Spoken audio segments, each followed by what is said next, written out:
Although we are sharing this year's events virtually, the festival is based in St. John's, Newfoundland and Labrador, and we respectfully acknowledge the land on which we gather as the ancestral homelands of the Beothuk, whose culture has been lost forever and can never be recovered. We also acknowledge the island of Uktahumguk, Newfoundland, as the unceded traditional territory of the Beothuk and the Mi'kmaq, and we acknowledge Labrador as the traditional and ancestral homelands of the Innu of Ntsinan, the Inuit of Nunatsiavut, and the Inuit of Nunatuhavut. We recognize all First Peoples who are here before us, those who live with us now, and the 7 generations to come. As First Peoples have done since time immemorial, we strive to be responsible stewards of the land and to respect the cultures, ceremonies, and traditions of all who call it home. As we open our hearts and minds to the past, we commit ourselves to working in a spirit of truth and reconciliation to make a better future for all. Welcome and thank you for joining us for this very special CBC Shorts Filmmakers Question and Answer panel. My name is Chrissy Holmes. I work with CBC in St. John's, and it is always a great pleasure for us to be a part of this and to be able to sit down and have meaningful conversations with filmmakers that are producing content about themes that are extremely relevant in our world right now. And I think as the night goes on, we're going to see some crossover material, and we're very excited to get into some of this content. We're also very excited to have filmmakers joining us from all over. And just before we get started and dig into some of the films, I want to introduce you and tell us who's going to be joining us here. Caitlin Durlack, Dropstones. Hi, Caitlin. Where are you? Hi, Chrissy. I'm in Toronto currently, Well, wishing thanks I for was in joining us. Newfoundland. Well, Caitlin, it's great to have you with us. Jenny Williams. Jenny, where are you two? I'm in my backyard in Torbay, Newfoundland. Excellent. Jenny Williams, of course, for Naliuk Night. Also, we have Jen Thornhill Verma and Kat Frick Miller. They had Last Fish First Boat. Hello, where are each of you coming from? Where are you right now? Hello, right now I'm in Southern Labrador. I'm in Forteau, but I've got an Ottawa address and a Newfoundland heart. How about you, Kat? I'm from Newfoundland too. Right on. I'm joining from Dartmouth, Nova Scotia, Mi'kmaq territory. Wishing I was in Torbay with my dad, like Jenny.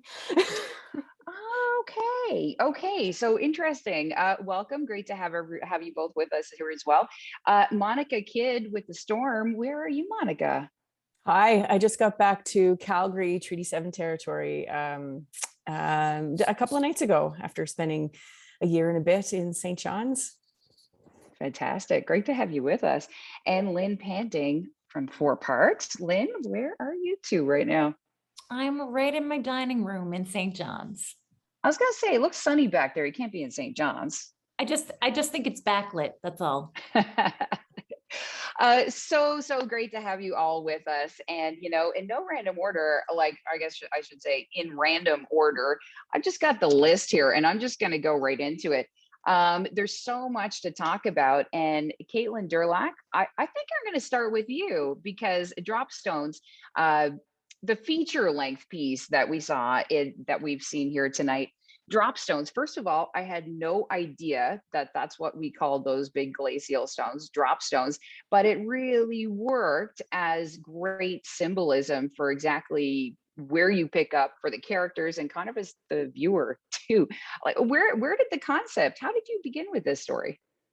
Actually, about 6 years ago, I briefly worked at the Fogo Island Inn for a couple of weeks. I kind of moonlit as a server there, and that's how I met Tanya and eventually her boys, the stars of the film.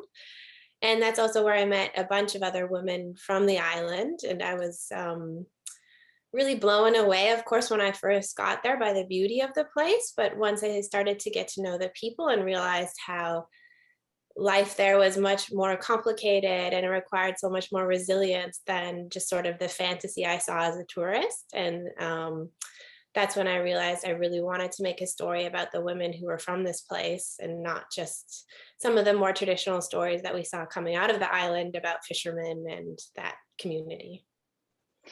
So you were a bit of a drop stone coming into this place as well. I definitely left something of myself there, that's for sure. I was lucky enough to go back there many times over the course of 5 years. Yeah. Definitely thought about moving there at some point too. Well, is that right? Okay, well, we're gonna work on that now because we're trying to get as many people to move down as we can. Okay, so let's start with this. I can't get over how you put this film together. As I was watching, I was wondering, is this scripted, unscripted? How did you bring this story together? Because it was so successfully real, like it was real. Honestly, I'm not sure. I mean, Sonia said that, well, we became friends and I love her boys and we became friends too. And, we would muck around together. And I think eventually, I mean, Sonia always says, when are you coming home? And she calls me family now.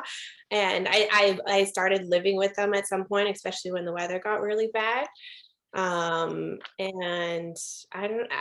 I guess I was just really open to the experience and really envious of the way that the boys were growing up and the way that Sonia got to grow up. And I think we also had like lots of conversations about what I wanted the film to be about and how that fit in with her and her family and what they wanted out of it. And I think there was some trust there that happened. And then strangely enough, somehow, I don't know how this happens in documentary, but even though you have a giant camera on your shoulder, at some point people just seem to forget that you're there, or you do just become this fly on the wall. I remember at one point I was filming Sonia, there's a scene where she's in the shower, and even at some point she just like pulled the shower curtain open and had a full conversation with me, camera on shoulder. I think when you just have love for something, it shows and people feel that, I guess. Wondered that shower scene. I was like, so she's just cool. Like, there's just camera here and she's taking a shower and kids are running around. Like, you know what I mean? Like, we were right there with her talking through the shower curtain, Yeah, she's truly, salt of the earth. Nothing. She wants people to see the reality of her life and also all the joy and happiness it brings her. So there's so many things there. I want to get into some of the themes that you found in that and growing up. But I mean, a lesson for documentary filmmakers. How did you successfully get your characters so comfortable? I mean, you had that personal experience in the beginning, but even the children, like, what was the key takeaway for you as a filmmaker and how to achieve that? I mean, every person is so different. Like Sean, the oldest boy, he loved being on camera. That wasn't an issue. If the camera was out, he was ready to do anything for it. If anything, it was harder to get him to ignore the camera and not smile at it or do funny things just for the camera and be himself. But I think one of the things too is, as soon as we were friends first for a little while, and then once I finally arrived with my camera to make the film and not just be there and be friends, I just kept my camera with me all the time. So it wasn't a question of would I be filming or not. It was always around. And then, but yeah, like for example, Luke, the youngest boy, he was very shy and he didn't want to be on camera often. And I respected that. Whenever he needed space, that was fine for me. Or if he said, hey, like, I'm not interested, then I would stop filming. And also, and this is like in the post-production process, but it was very important to me that everybody in the film felt comfortable, especially Sonia as the guardian to her boys and making those big decisions for her. So we watched a rough cut together and talked about anything that she felt uncomfortable with or what needed to change in the film. So that was a big process too, I think.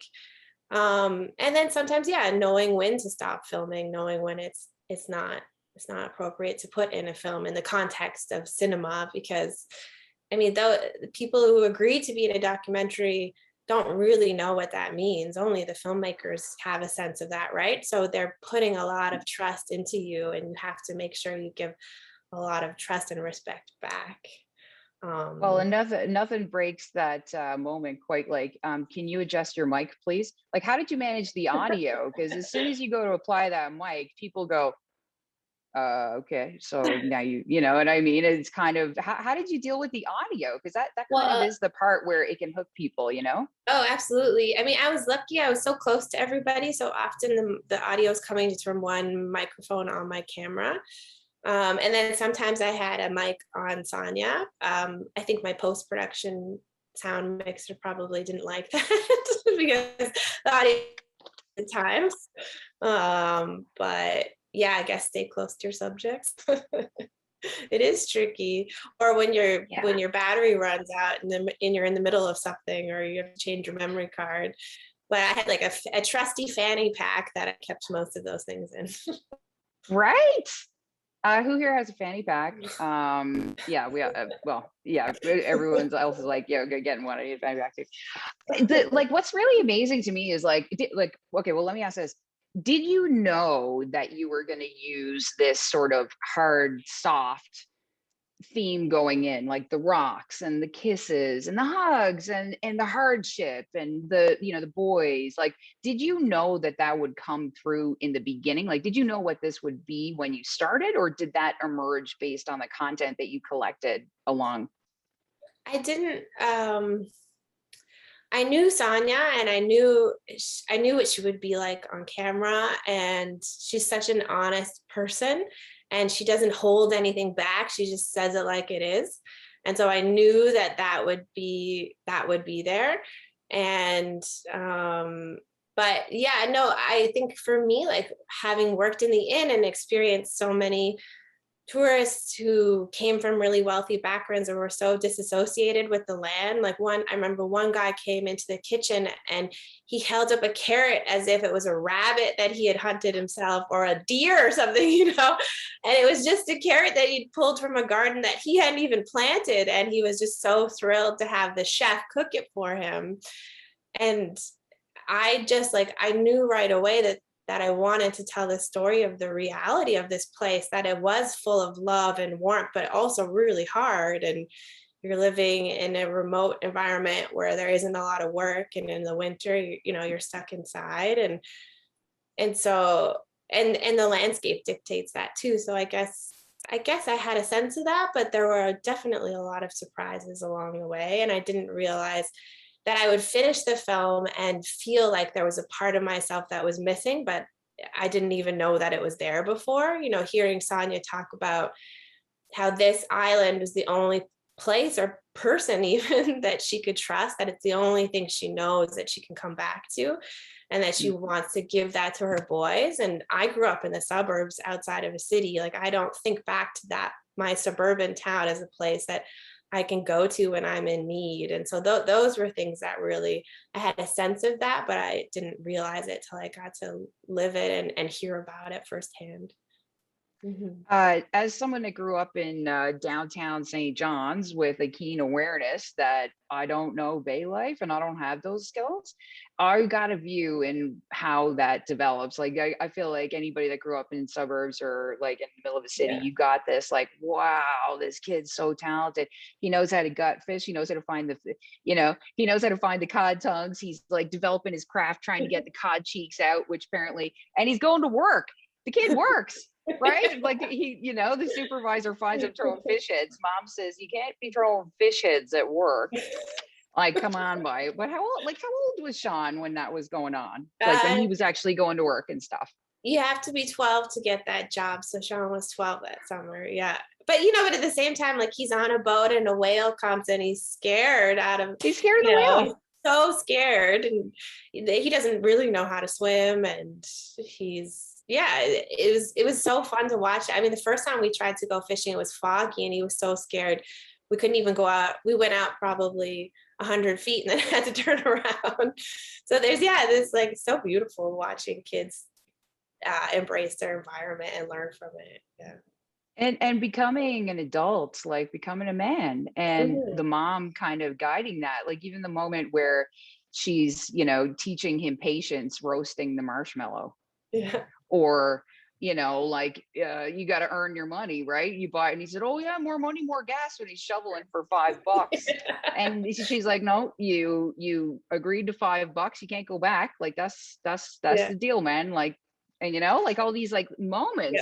it was so fantastic. Like, and the connection with the land. I mean, like when you zoom out, like what do you hope audiences, no matter where they are, get from the story that that you found here? Yeah, originally I thought the film was going to be for people like me, like urban dwellers who didn't understand what it meant to be from a rural environment. And I would get to open their eyes and show, sort of take away some of those preconceived thoughts. But then since the film has started to play in festivals, I've been getting a lot of emails from people who live in similar places or who grew up in Newfoundland, and saying that they can relate and they identify, and it's like watching their childhood all over again. And that feels really good to me. I guess I want people to think about, like, where do we raise our kids? What do we want them to learn from the environment that they're growing up in? Hmm. Yeah. It really, I did get that, and I felt like I wanted to go and be a kid and go learn how to find cod tongues. I didn't even know it was that complicated, to be honest with you. I don't know. I was just like, again, towny, right? But anyway, but I learned from that, and it was so beautiful. I really enjoyed walking into their lives. Thank you so much, Caitlin. That Well, was thank amazing. you. You really understood the film. I appreciate that. Oh God, it was fantastic. I feel like you gave us a view, exactly what you wanted to do. You gave us a view into a life that a lot of people don't get the opportunity to live, you Mhm. know, and returning to the land in that way. You know, speaking of an opportunity a lot of people have never had, Jenny Williams, Naliok Night. I am so excited to get into this because I feel like this is one of the most unique views into a tradition most people have like no idea about. First of all, congratulations. I feel like this film is going to live forever. This is a true archival piece. It feels like even just watching it, like I got the goosebumps as I'm watching it. Like where did this come from? Like, how do you connect with this material? Tell us a little bit about you and where you come into the story first. Um, I lived in Maine for 12 years, and the first year that I lived there, um, I went to the community hall. It's closed down now, but it was like an old community hall, and it was Naliok Night, and I'd never experienced it like it was in Maine before. And when I went in there, um, I had no idea what was going to happen or anything. It was all Nain is like really strong with the tradition still. So um, I went in with my camera already because I already was a photographer.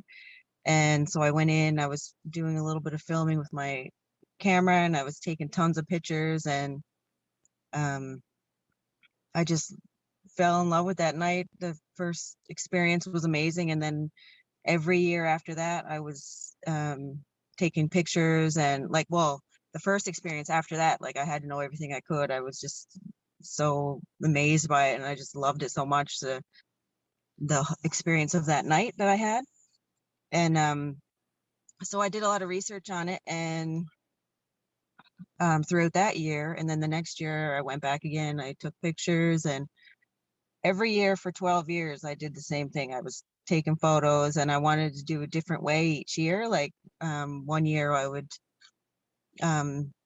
like go with a Naliuk and just be like experience what a Naliuk would experience doing what they do. And then another year I would, be with the kids and have their point of view. And like each year I would want to try a different thing, like to get a different point of view of each person and each place as much as I could. And I also did interviews with elders and different age groups. Like I did kids, I did like middle-aged people, elders. Like I try to get a lot of point of views on their experiences with Nellie Ignite, and stories that they had to tell me.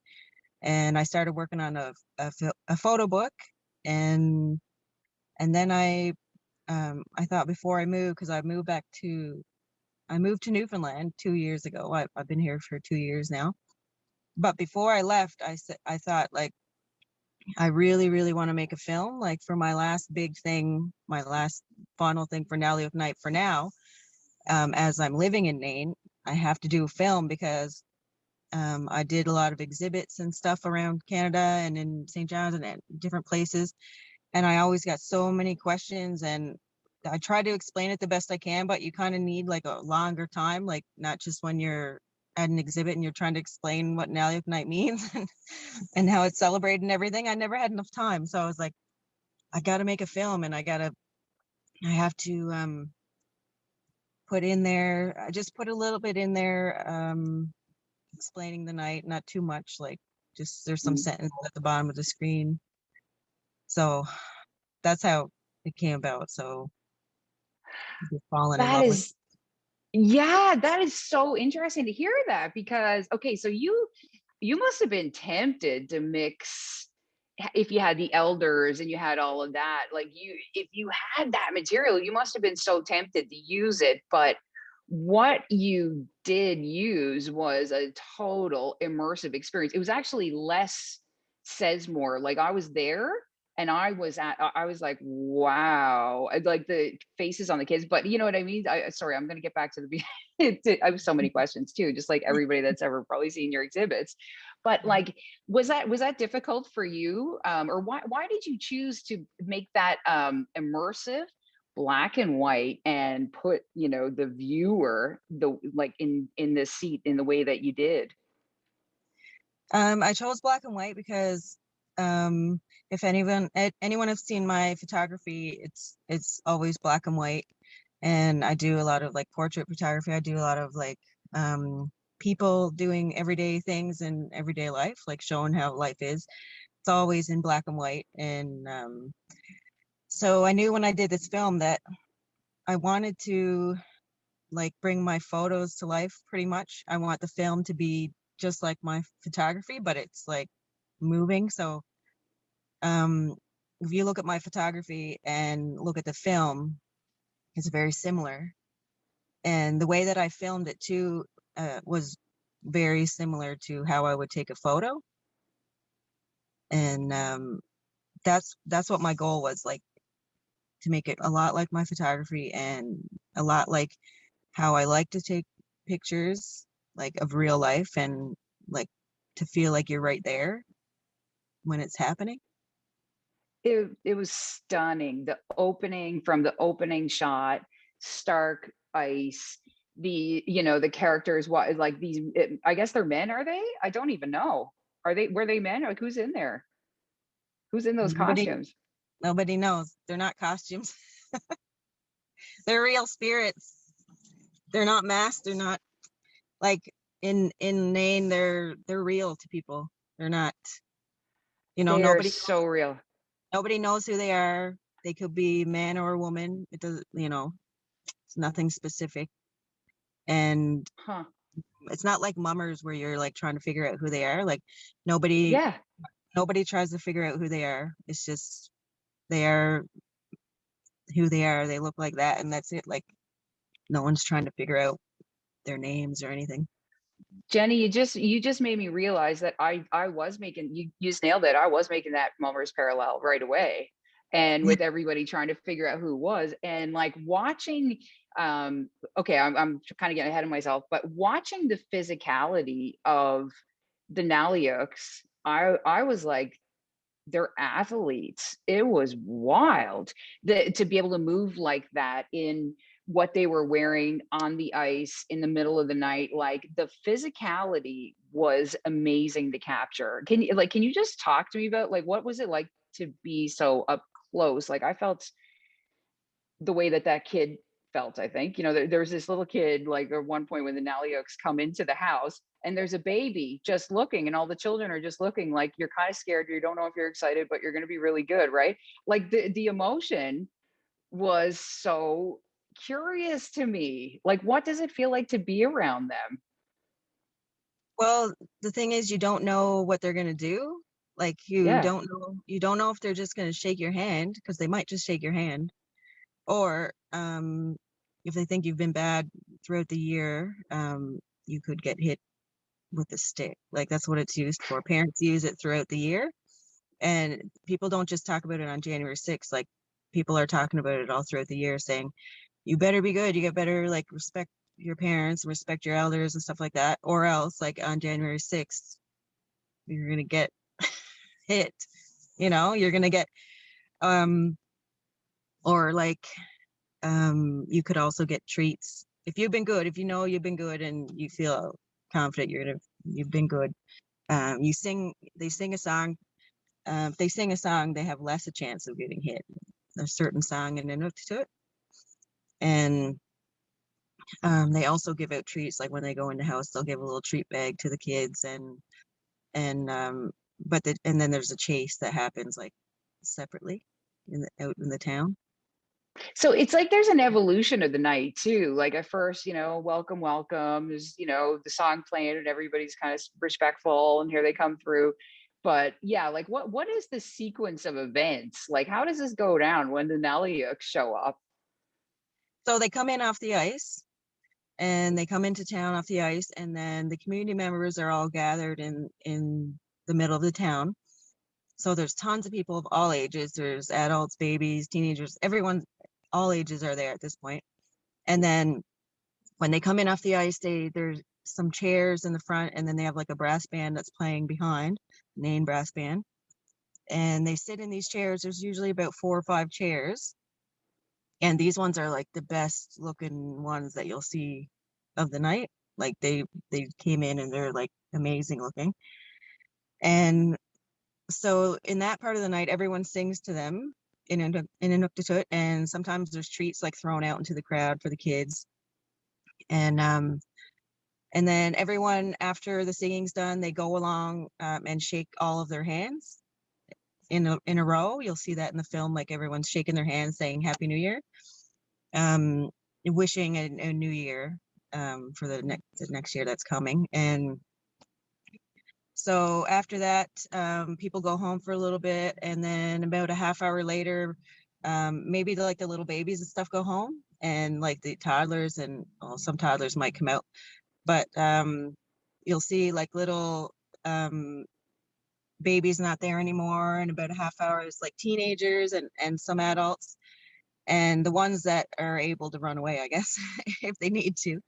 And then you'll see other Naliuit, that's plural for Naliuk.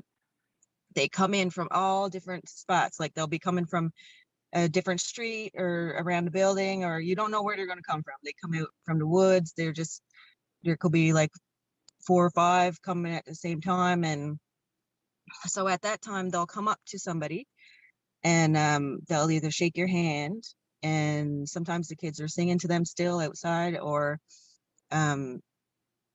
and that's when the chases happen. Like they'll come up to someone slowly, and they'll just like, you can kind of tell if you're gonna get chased. You can kind of feel it because they're just like staring at you, and they'll like slowly come towards you, and then like they'll start like hitting with their stick a little bit, like warning hits or whatever. And then they know then, like the kids know then, or teenagers, it's time to run because you're gonna get chased.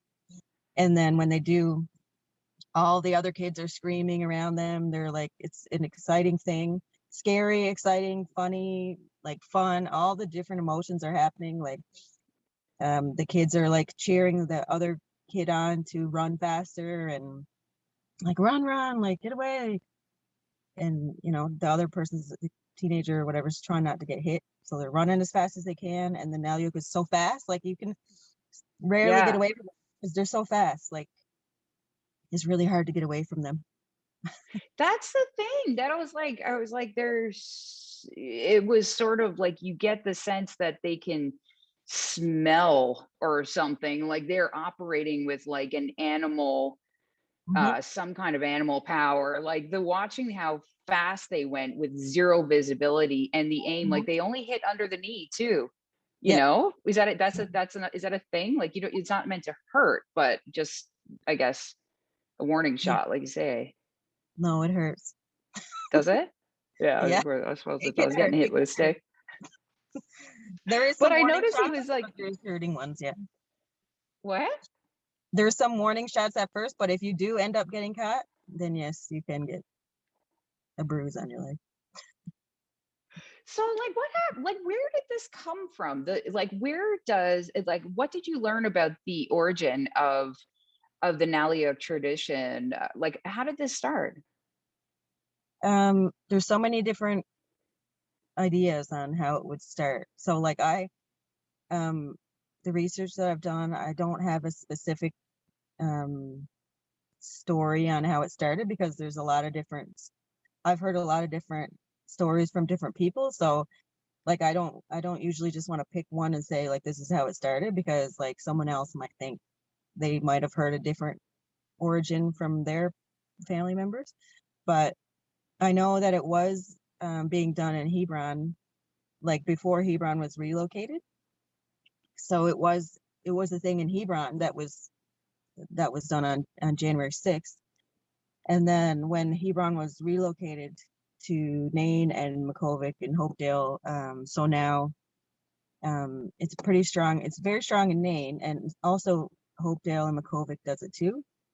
It's a little bit different. It's very similar, but also there's some little differences about it. But that's why it's still celebrated in those places. I think it must have started in Hebron from what the stories that I've heard. And is it only Labrador where this exists, or have you found similar traditions elsewhere in the world? Like, I mean, it's just it's so unique. Just Labrador, that's it. Nowhere else does Naliuk Night that I know. I've never heard of it anywhere else. And what is the Naliuk? What is the belief about what the Naliuk is? Is it man? Is it animal? Is it spirit? What is the belief of what the Naliuk is? Naliuk means, like the translation of the word Naliuk means heathen or non-believer. So I don't know if most people look at it like a spirit or somebody that could be watching you throughout the year, like that can see you, they can see what you're doing or whatever. Like parents will tell the kids like they gotta listen, or the Naliuk's gonna know if they're being bad, so they better be good. Like sort of they're not there, but they can still see or pay attention to what the kids are doing throughout the year. So I guess like some kind of spirit, or that's what I would think. Amazing. And you have no idea who they are. None. It's Mm. part of it. It's part of it. Nobody even asked the question. Who are they? Nope. That's that goosebumps, Jenny. I love that so much. I would love to experience it one day, and also would be terrified of the Naliuks. Were you a little bit afraid when you encountered them first? A little bit? Yes, I was. They're pretty scary looking. And over the years, I didn't really, I was pretty lucky on not really getting hit. But there was one year, I think it was about 4 or 5 years ago. But I did experience the very scariness of actually, getting hit by Naliuks and or Naliuit. But Natalie, there's a part in the movie that's a little bit of a recreation or whatever, what happened to me, like where you see the Naliuk running through the woods by herself, and then there's a teen boy running in front of him. I don't know if you remember that part. I do. Yeah.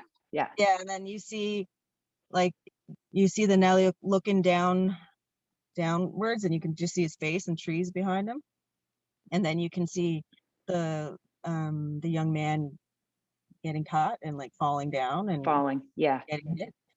So like that is something that happened to me that I like kind of snuck in there a little bit. It's like that really happened to me before, but there was 3 of them.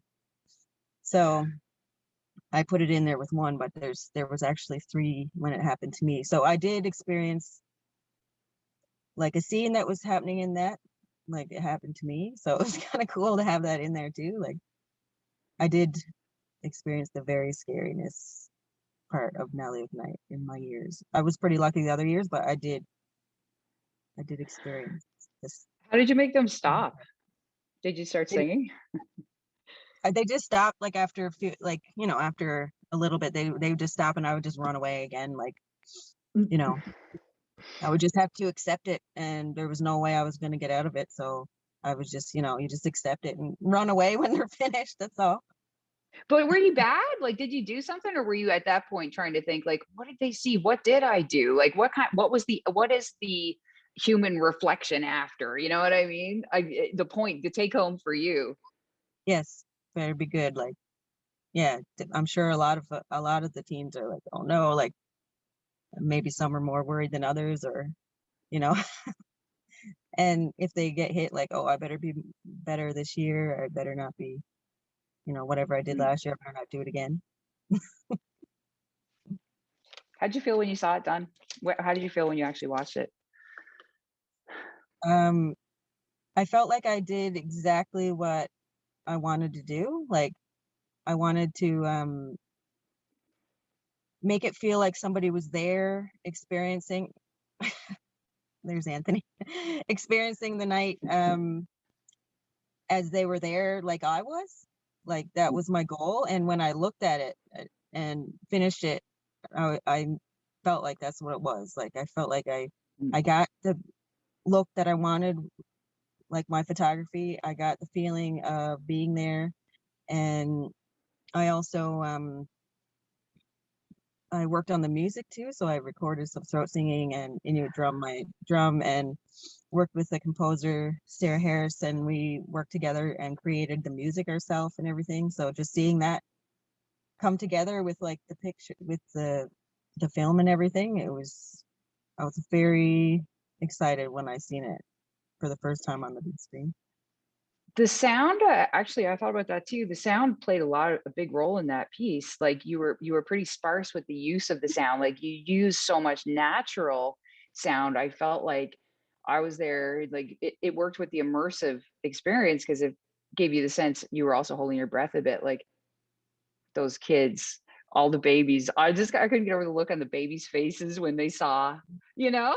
Yeah. It was So wild. cute. It was like Mona Lisa, but like a million shades of fear and curiosity and what is going to happen next? What next? What next? Yeah. It's really cool seeing their faces, and just like they're so scared, but they're so like excited, and they don't know what they're looking at. Like the babies, they're just, and you see that they're not like they're not crying or anything. They're just like, they've known all along, I guess, since they were babies, what an Aleuk was, what an Aleuk is. And so when they see one, they already know, like they're gonna know what it is, and they're not so surprised like some other kids who see one coming right up to their face, like out here in Newfoundland or something. They might be more scared and like cry or whatever, but these kids are like tough. Like, they're, even the babies, they're like, oh yeah, that one scene where the little girl in her mom's arms, she just like looks in the Nellik's face and then like looks down at what he's wearing, and then right up again, and then shakes his hand. And she's just a She little says, baby. Happy New Year. Yeah. Yeah. She's just like, I couldn't get over it. I was like, wow, that kid is not afraid. Yeah. But also just like, I don't know what it was. It was something really, it was wild, different. It was completely fascinating, like emotion, like watching a kid Mhm. stare down the scariest thing I ever saw and not backing down, really. Yeah. Yeah. Putting her hand out, putting Mhm. her hand out to say Happy New Year. Yeah. Wild, right? It's awesome. I just loved it. I loved it so much. Thank you so much, Jenny. Like, this is such a work of art, really. Like, it's a work of art. I know I could talk about everybody's films like for so long, and I think I'll try to be mindful of time. But I found the what next actually bled through a bunch of the films that we were looking at. And I guess this is a good point to bring in Jen and Kat. So Jen Thornhill Verna and Kat Frick Miller with Last Fish, First Boat. Love as well. Thank you so much. The tell us a little bit about where this story came from and why you wanted to tell it now. Yes, maybe I'll start, because I think we have Kat and I have complementary reasons for why we wanted to tell Oh. this story. So for me, I was 12 when the Canadian government closed the cod fishery.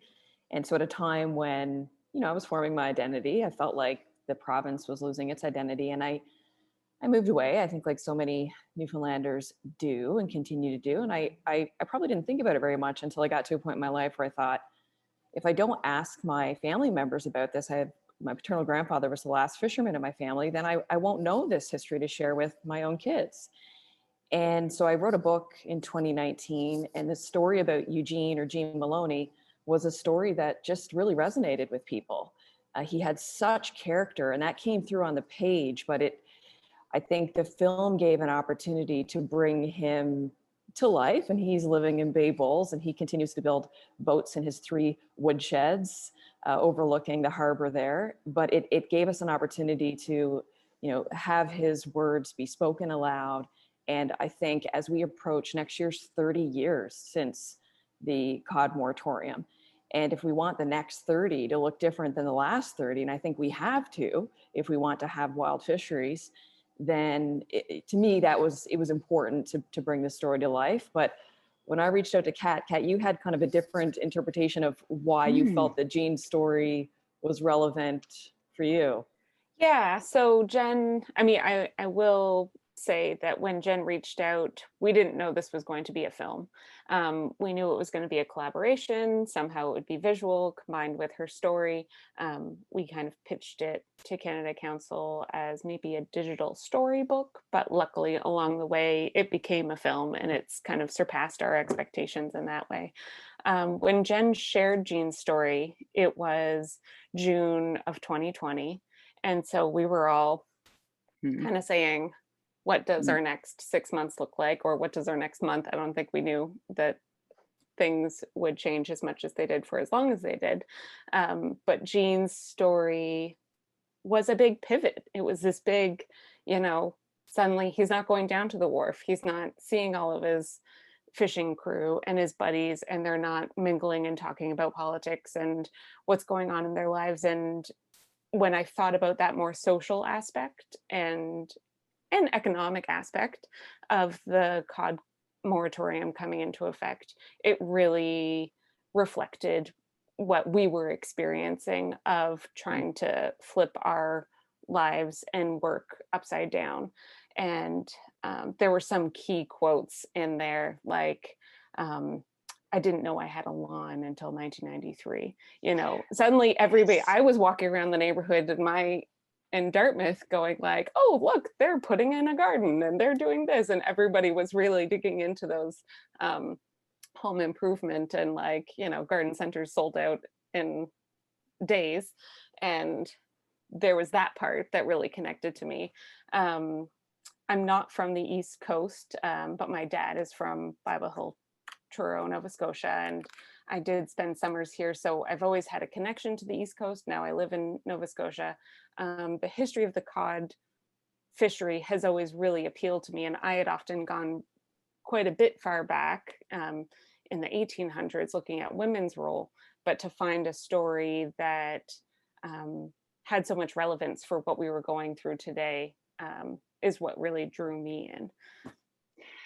That what is and what was so successful about this piece, I think, was like it actually I remember when the cod moratorium happened, 12 years old, but you don't really think what that meant. Like the point where you said about the I discovered we had lawns, and I'm like, oh yeah, of course they wouldn't have had time to do lawns at that point, or that that it felt weird to be on land.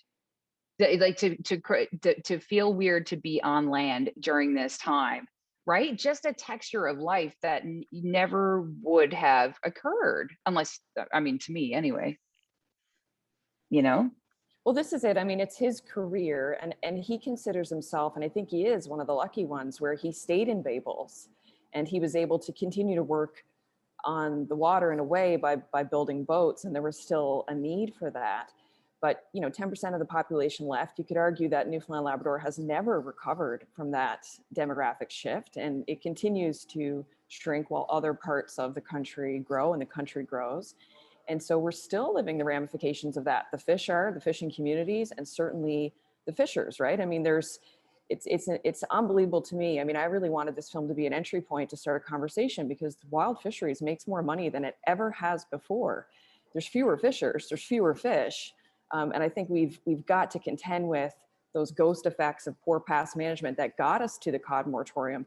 But we also have to really contend with now the climate crisis, and that starts by acknowledging it. And the reality is we live in a place where a lot of people don't acknowledge it. And I think, the film doesn't say any of that, but I had hoped that the film could be an entry point to say, this is a really important moment in Canadian history, in international history, and we have yet to learn from it. It's also, and I remember the point in the pandemic where, even in the newsroom current affairs table, when we started going like, when has this happened before? Because something about it sort of kind of maybe felt a little bit familiar. You had to do something else. You had to figure it out. There was no map anymore. There was no playbook, So and that's when we started to hear the older folks that had gone through that saying, "Bye, Yeah, so there was because there was a point, I think, when the conversation started was what did we do during the moratorium? Like there were so many parallels. Like what were you working with, just sort of in making those connections at that place in that time? You said it was June 2020. And that was when, by the way, nobody was going out fishing, right? So that was they were literally not allowed to go out. We were still talking about how that would physically happen while everybody else was inside too. And people starting to ask questions about, well, what are we going to eat? That's important too, right? And I'd noticed, Chrissy, that because I'd started studying it, so, a few years before that very frequently, more frequently than I had envisioned, that it was coming up in the news. So, what was happening with Alberta oil, or mining in Ontario, or now what's happening with Pacific salmon. I mean, you could draw the relation to the moratorium against a whole number of natural resources. But it was actually CAT, because when I came to CAT and I said, I want to pursue some sort of a digital storybook, like we said, we weren't even sure it was a film at that point.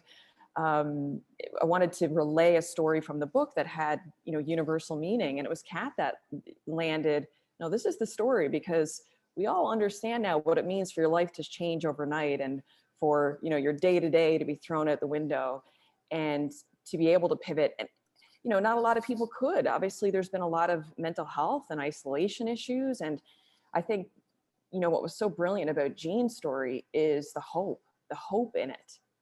He took something that he really enjoyed, and he created an opportunity with it that he still continues to do today. So he's getting to the point where he's almost been building boats exclusively as long as he's been fishing. Mm-hmm. Kat, you want to add to that? And I mean, one of the great things about Gene is that, and you mentioned that he was able to stay in Bay Bulls, and his son is Captain Wayne, who runs tour guides through Bay Bulls, and Wayne was our kind of point of contact with the family. And so there was a time at the beginning of the project he was very available, and then once he was able to get back out on the water, we heard from him less and less, which made sense. And it was a reflection of things opening up again, and the reality of like making hay when the sun shines is, if you can be out there, you're going to do it. Well, also the reality of the pivot, and how you start over, right? Like that was such why was it so important for you to bring that message across at that point in that time?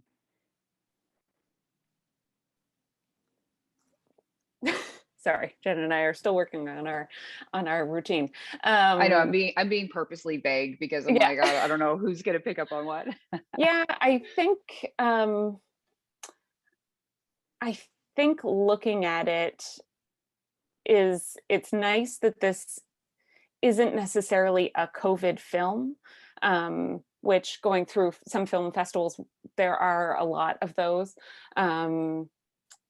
It's nice that it's something that we can look back in our past and find something that we can reflect on and relate to, but as Jen said, that there are also so many other takeaways from this story. And and I think that there were so many touch points and that universality of it. And, it doesn't necessarily need to be a pandemic. It could be someone being laid off from a job they've had for 30 years, or maybe you're having a health circumstance that is changing your abilities. There are so many circumstances that people could find themselves in. And, myself as an artist, as a self-employed person, we live that life. Is the fish going to be there tomorrow? We're not sure. At the time this was happening, I was usually out at farmers markets selling goods. Tourists were coming in. That's how Nova Scotia and lots of parts of Newfoundland function through the summer, and that wasn't happening. So on a personal note, that's how I related to the story.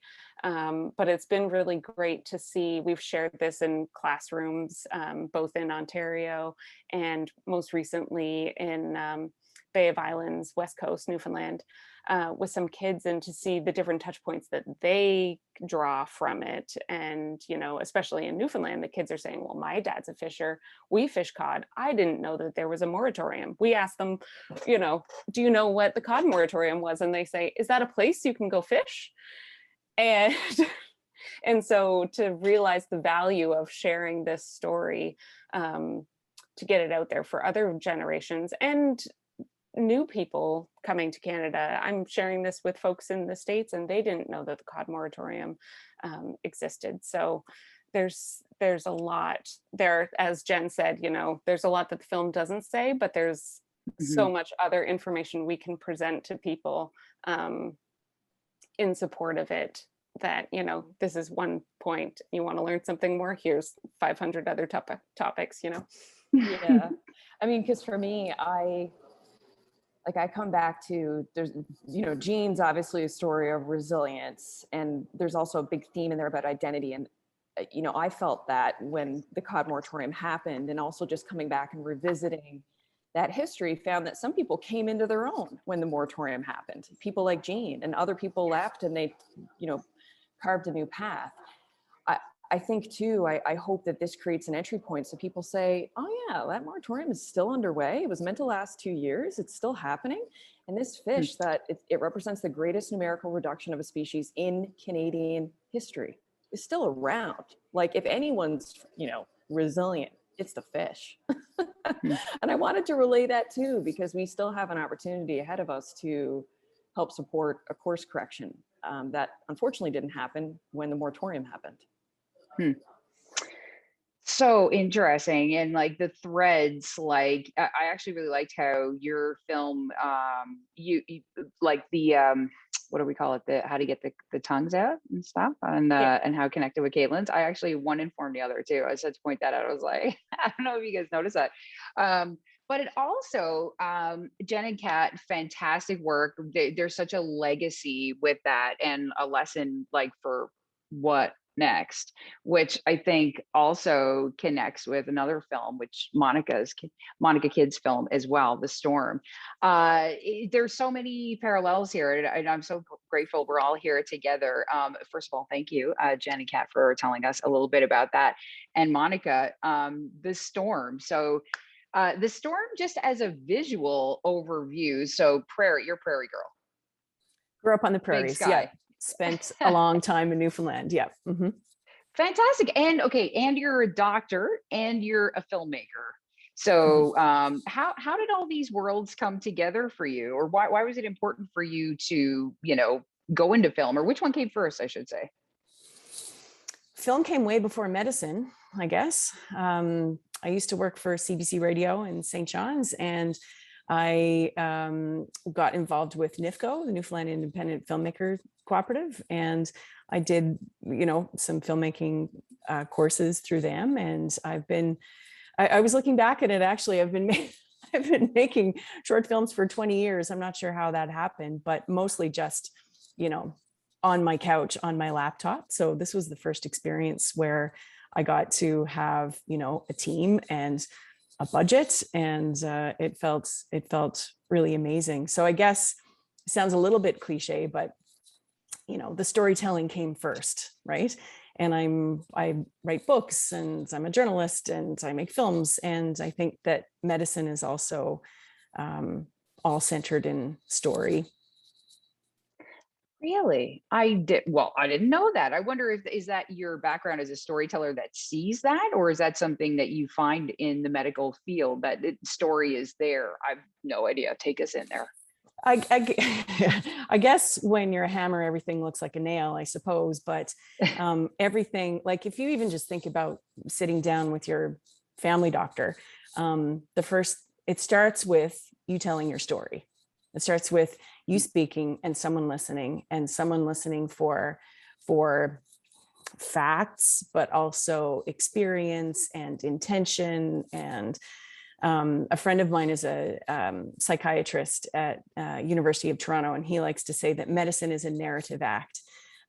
So you can argue the times in medicine when that's more at the front and more at the back, but no, I think it all starts with, in medicine we call it the history. Take a history. So that's hearing why a person is there and what their concerns are, where they've come from, where they would like to go. So it's hard for me to say. I mean, I see story as central to all of these things that I do, including medicine.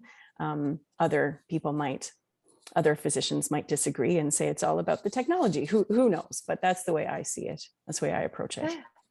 That is so interesting. And I feel like in the beginning, like right away with the storm, which is such a beautiful piece, like your use of color, the window, right away, I feel like we got to look into a window into your world and where you were. At least that's what I wondered. Well, let me ask you, where were you in the middle of the pandemic, and how, like, what was happening around you? Well, the the pandemic was called when I was actually on a backcountry skiing trip with my family, and we were skiing into an alpine hut here in the Rockies, and there was a crew coming out, and they said, "Oh, we'd heard about COVID and we'd heard about shutdowns in other places. Still weren't sure what it was going to look like for us. I don't think anybody in Canada really understood what it was going to look like for us." And the people coming out said, we had some people who had a cough last night and they had a fever, so they had to be medevaced by helicopter. We tried to clean up the cabin as much as we could, but you might just want to give it another clean before. And at the time, there happened to be 3 physicians in this group, and we all kind of looked at each other. And at the time, the recommendations were, if you came into contact with a suspected COVID case, you couldn't work for a week or 2 weeks. I can't remember now. It's all such a blur. But we sort of looked around and we thought, that's an awful lot of, patients who don't get seen. And, so we turned around, and by the time there's no cell phone service up there. And by the time we got back to the parking lot, we all checked our cell phones, and like school had been canceled and the world had changed. And it was just really, it was palpable to me that, here we were in the backcountry where you would think that a virus couldn't get you, and there it was. And it was a real lesson, like, no, it's everywhere now, and life has changed now. So that's where I was specifically in that moment. But I was working in the hospital at that time, so I deliver babies, and we were we just got launched into this world of trying to navigate what prenatal care was going to look like, what labor and delivery was going to look like. Would people have support people at their bedsides? Some patients were even worried that they might not be able to have their babies in a hospital. All kinds of fears were swirling. What's the world's gonna, and this is where it really resonated with me. I'm a mom, I have 3 kids, and just this idea of, what am I bringing my child into? And you're the doctor, and people come and they expect you to have answers, and we didn't have answers. We were navigating uncertainty just as much as anybody else was. And so trying to maintain equanimity and reassurance for people Mm. who were really frightened when we were frightened too. Was just a really strange place to be in. And like I think so many things, and particularly with women that were pregnant in the middle of the pandemic. Like I just happened to do a few stories about that, and your disconnection there went, by the time they got to you, I would say that they needed someone to talk to, because it was a really isolating experience in a way that usually it's a community. And how you brought um, that symbolism, to me it felt amplified from your perspective, that there was an amplification of that. And that line I loved right at the top. It was the searching for architects for our despair, and we want them to pay. It was so true. The scrolling and everybody in their little windows looking out. You imagine now you got this baby coming, and like I can't imagine what you were processing day after day, bringing these new people into the world and kind of seeing what that world was starting to shape up like out the window. Yeah, and there were heartbreaking stories because of, like, yeah, I would hate to be, I have such empathy for people working in public health right now. Who would want to be the person making these calls, based with such uncertainty? And the public health doctors are, they've been lauded, they're coming under fire for their decisions, but who can make these decisions? They're impossible to make, impossible to know. But and then we would see the effects of some of the decisions that were made. Like I remember a young woman who was new to Canada. She had no family in Canada. Her husband lived in the United States and couldn't come to Canada at that time. She was having her first baby. She didn't, English was a second or third or fourth language for her, and she had nobody. And she'd make it back to her prenatal appointments, and my heart would just shatter every time I would see her, to think that, okay, I understand that we need to keep people in their places, and then there are all these people who need people more than ever in their lives. And just to see both sides of it was, there's no easy answer to any of that. And I was just an observer. Other people were living it, and it was, I needed to write this piece to center myself in the midst of all of that distress. I still am feeling distress over all of it, and just to kind of look at it from different perspectives, as a physician, as a mom, as just a person who's trying to figure out how to live in a pandemic world, wondering about what things were like. I was homeschooling my kids while I was working in the hospital, and they couldn't go out to How play. Do you do that? Yeah. How do you do that? How did anybody Moms do everywhere, it, right? top respect. Yes. How did anybody do it? We just figured it out. God. Like Jean Maloney, we figured it out, right? Figured it out. Right? Like everybody. And anyway, I needed a minute to breathe in the middle of it as well, and to try to process what it meant, and to try to find something to be hopeful, because it felt like everything had been taken away, and to try to find something in the center of that wouldn't change, that nobody could change, that no one would take away. That's kind of what that was about for me. And the end, the end, you paint this picture of the struggle with the baby, and at that point where I can't do this anymore. I can't. And then all of a sudden, what was the line? But when you hold that newborn baby, it's not like that's gone now. Now it's. Yeah, it's only what comes next, which is so true.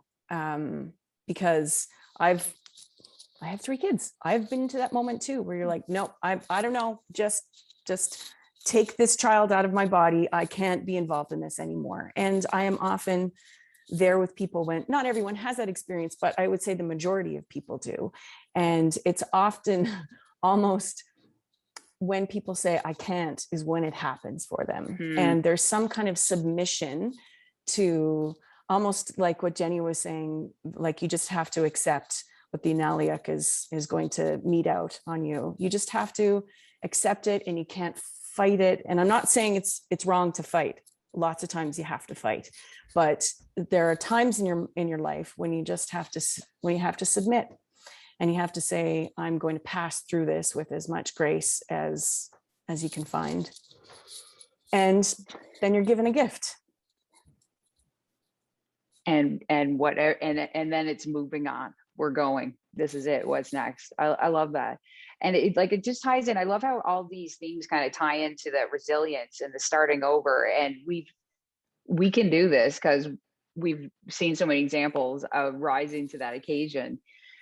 And I love how all of that comes together. Monica, thank you for sharing that perspective with us. And I also love how you brought in your inner narrative too, with the moment with the storm and the color that you use, the green, and then this sort of green on the belly and the storm and all of those things.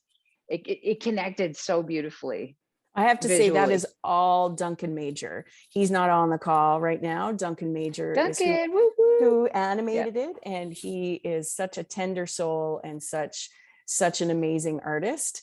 And I had, you know what, we sort of came up with a storyboard together, but all of the imagery is Duncan. And he chose a very simple kind of animation because he wanted to reflect how provisional everything was in that moment. Like, you couldn't even get art supplies. We all had our journals and our pencils, and sometimes we didn't have more than that, right? And so True. life became Yeah. a time without very many bells and whistles. And that's what he wanted to reflect visually in the animation style that he chose. Yeah.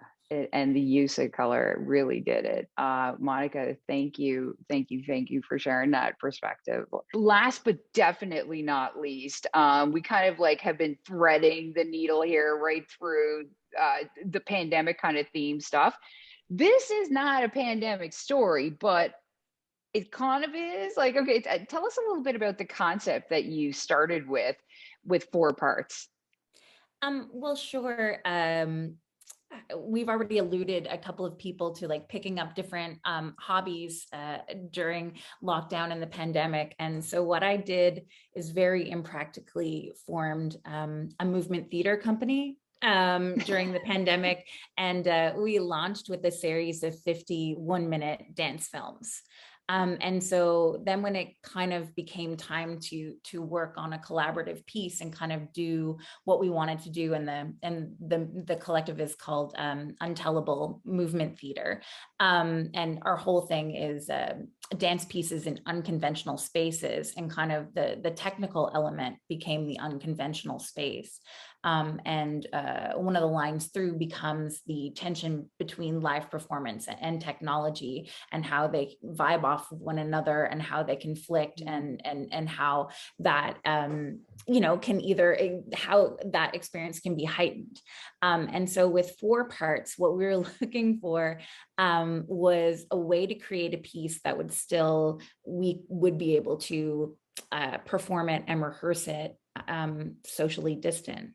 And so I kind of came up with this idea. I got in contact with Strong Harbor Strings Collective, and I asked if they had a piece in their rep that was, in terms of a quartet, had a lot of personality in each part. And was there a piece that they had that I could pull out the viola line and it would make sense kind of narratively, or to a mover to choreograph, was that piece. And the piece that they came forward with was Strum by Jesse Montgomery. And so the process, there's like a process behind it. So what I did is I had each of the musicians videotape themselves playing their part, and then provided that to each of the movers. So the movers were able to pick up a movement score, but only based on one part of the quartet. So they actually didn't hear the whole piece until we filmed it. Really?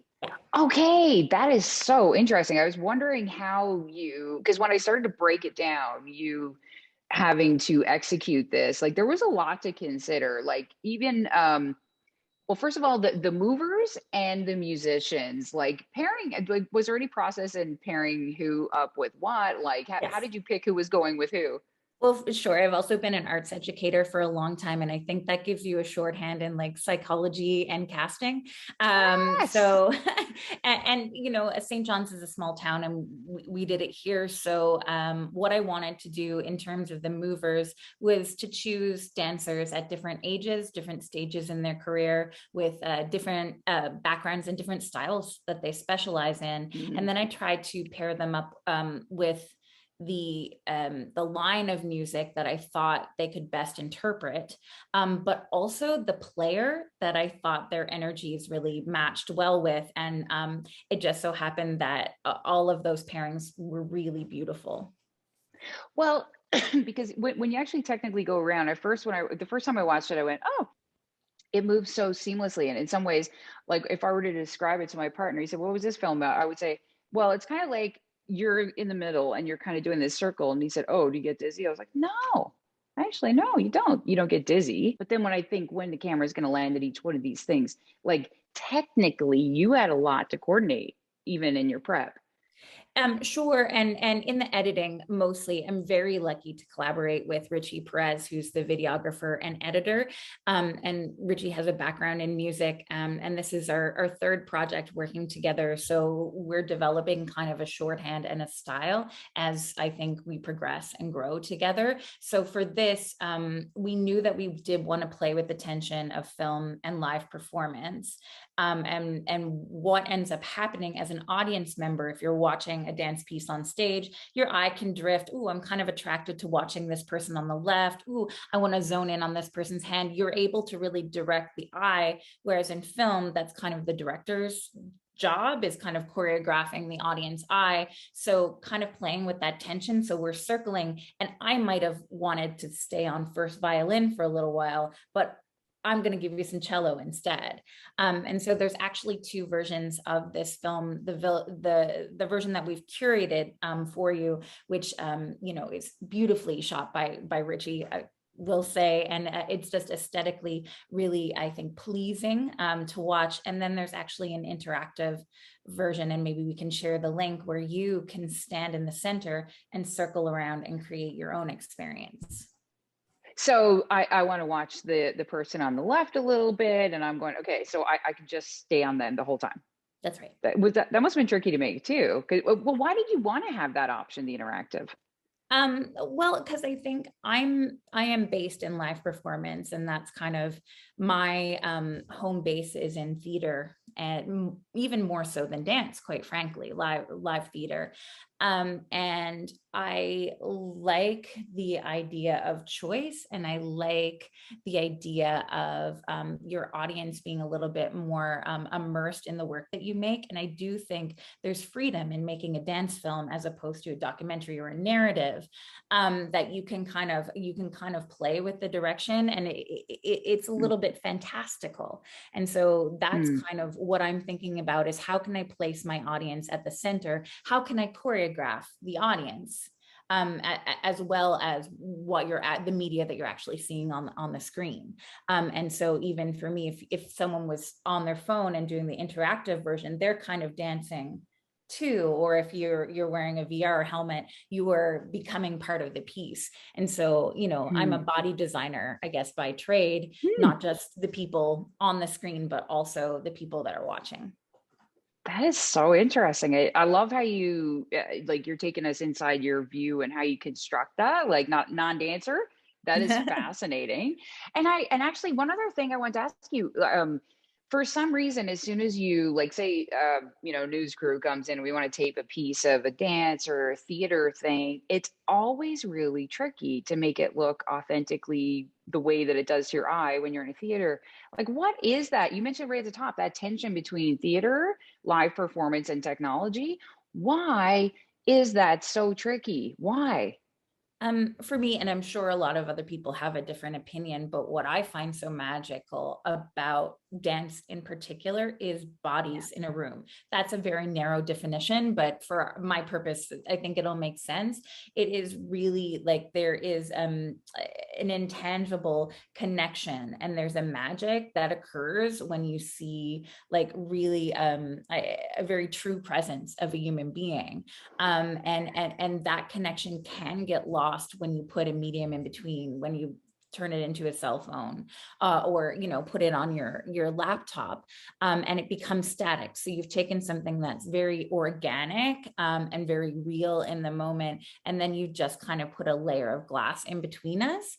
And I do think that a point of interest, and I think you can do it a lot through like the storytelling of these films, is how you get to break down that artifice, how you can invite your audience in.